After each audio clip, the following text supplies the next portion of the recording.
আজকে হচ্ছে আপনার ফেব্রুয়ারির 1 তারিখ 2026 সাল। তো সেই সূত্রপাতি আপনার রবিবার।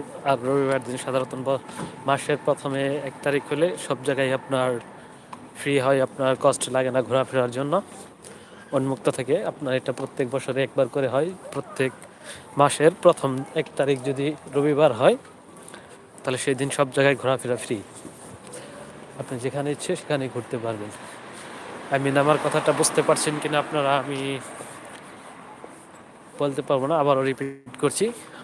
ইতালিতে আপনার প্রত্যেক বছরে মাসের প্রথমে, অর্থাৎ আপনার প্রতি বছর একবার করে মাসের প্রথম সপ্তাহে প্রথম তারিখ যদি রবিবার দিন হয় তাহলে সেই দিন আপনার সকল জায়গায় ঘোরাফেরা ফ্রি। যেমন আপনার Piazza Venezia, Colosseo, Vatican, Piazza Navona, এরকম অনেক টুরিস্ট পয়েন্টগুলো আছে, মানে অনেক খ্যাতিসম্মত বা স্বনামধন্য